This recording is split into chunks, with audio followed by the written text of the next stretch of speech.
He touched something in the darkness, something cold, something dead.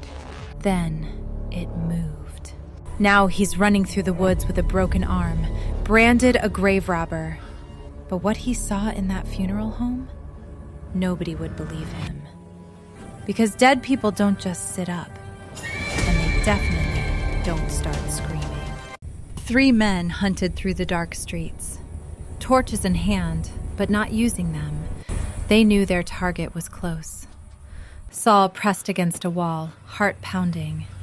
Getting caught meant jail, but worse, his reputation destroyed. He'd always told everyone he was invincible. The men drew closer, methodical, searching every shadow. Then a vehicle passed. Headlights swept the street. Saul saw his reflection in a glass door, his bright floral shirt glowing like a beacon. Damn it. He ripped it off, tossed it in a bin, buried it deep. His hand touched something slimy. He jerked back. The stench hit him. Light leaked from a nearby window. He peered through. A man in red robes, coffins, burning candles, 2 boys carrying smoking incense. He stepped back, looked up at the sign. Havilah Funeral Home. A funeral home, of all places. Footsteps, close. The hunters were back. Saul ran to the building's rear, found a door, tested it. It opened. He slipped inside and closed it behind him. Safe. For now. Saul felt his way through the dark space. His hands found another door. He pressed his eye to the keyhole. Candlelight flickered on the other side. In the middle of the room sat an open coffin. Voices echoed from somewhere nearby, getting closer. Panic surged through him. He tried the doorknob. It turned. He slipped inside and shut the door, pressing his back against it. He waited until the voices faded. Then he turned around. His eyes landed on what was inside the coffin. He froze. The corpse looked like she was sleeping. 30s, maybe older, beautifully dressed, and stunning. Even in death, her beauty was undeniable. Saul stood there, shock fading into awe. His eyes traveled down to her jewelry, fine pearls around her neck, expensive pieces on her wrists. The urge to take them flared hot and urgent. His fingers twitched. But he fought it down. Won. He'd never stolen from the dead. It was sacrilege, wrong on every level. He congratulated himself on his restraint. Then he saw it. A green emerald stone, glistening even in the low light. She wore it on her right 4th finger. The royal ring. Recognition slammed into him. This was the Queen, Her Majesty, Margaret Isabella Marcel. She'd died mysteriously 2 days ago. The whole kingdom had been thrown into chaos when a palace maid found her dead in her bedchamber. Rumors said the king was still in shock. The doorknob moved. Saul dove behind the curtain, heart pounding. A young man crept into the room. Not one of the mortician's boys. His movements were too cautious, too secretive. The young man walked to the coffin, knelt down, stared at the corpse for long seconds, wearing this sorrowful expression like the Queen was family. Then he stood abruptly and opened the bag he'd brought. He pulled out scented candles, flowers, started arranging them on the room's only table. Saul watched, confused. Who was this guy? What was he doing? Wait, was he building an altar? The young man lit the scented candles, positioned them carefully around the flowers. He placed pictures of the dead queen on the table. Smoke rose from the center, thick and choking. Even the sweet scent from the candles couldn't mask it. The smoke invaded Saul's lungs, triggering a cough he barely managed to suppress. Any sound would give him away. Then he heard sobbing. The young man was crying softly beside the coffin, staring at the pictures on his makeshift altar. I wish we had more time, the young man said between sobs. Time for what? Saul wondered. I wish we had more time too.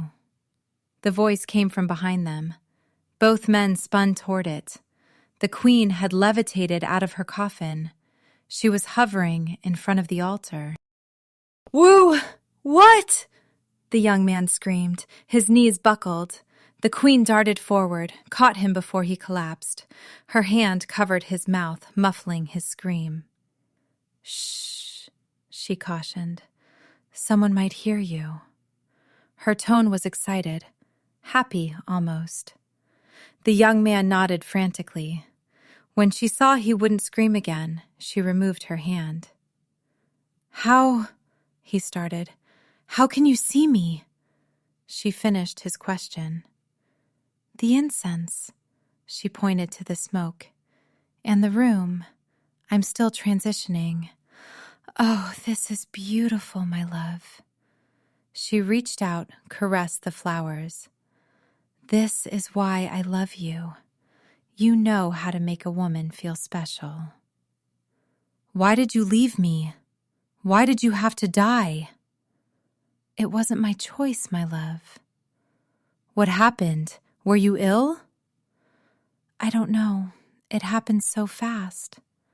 Before I knew it, I was dead. Something must have happened. Can you remember where you were? What you were doing? I was at home. She stopped mid-sentence, turned toward the window, stared. The young man followed her gaze. What? My love, I have little time. Time for what? I'm transitioning very fast. A frown crossed her lovely face, there and gone in a second. Let's do something eventful before my time is up. Something like what? Let's go out. It's out? Are you out of your mind? Shh, someone might hear you. She moved closer, pleading. Come on, the night seems peaceful. This will be the last time we'll be together, till we meet again in the afterlife. There are people in the corridors. What do you think they'll do when they see you? We won't take that way. Her voice was firm. There's only one door that leads out of here. We won't take that way. She pointed to the window. The window? His mouth fell open. Behind the curtain, Saul almost laughed. The young man looked visibly shaken, but he seemed to have no choice. He ran to the window, unlatched the bolts, stepped aside for his ghostly lover to take the lead. She floated to the open window, ducked her head through. Then the strangest thing happened. As moonlight touched her white skin, her body transformed. Flesh melted away. An ugly, terrifying skeleton took its place. The young man saw the apparition, screamed, slammed the window shut behind the corpse. He didn't stop to gather his things, just bolted for the door. Saul stood frozen, mystified. He'd never believed in ghosts. At first, he'd thought this whole scene was an elaborate prank. But that window moment, that transformation, this place was cursed. He needed to leave, now. Footsteps approached, fast. He looked around frantically for somewhere to hide. Nothing would cover his frame. He considered squeezing under the table. A hand appeared first, gripping a torch. Then a head. The mortician. His torch beam swept the empty casket, then landed on Saul's frozen figure. For a full minute, they stared at each other in shock. Empty casket, strange man in the room. The implications crashed down on both of them. The mortician opened his mouth, about to demand what Saul was doing there, about to ask what he'd done with the queen's body. Other footsteps echoed from the corridor, coming fast. Saul didn't think. He dashed for the window and jumped. He hadn't thought about where the window led, hadn't considered its height from the ground. Over 5 feet. He landed hard on his right arm. Pain exploded through him. A loud crack. He yelped as his body hit the ground. Something was definitely broken. But he didn't wait to check. He sprang up and vanished into the darkness.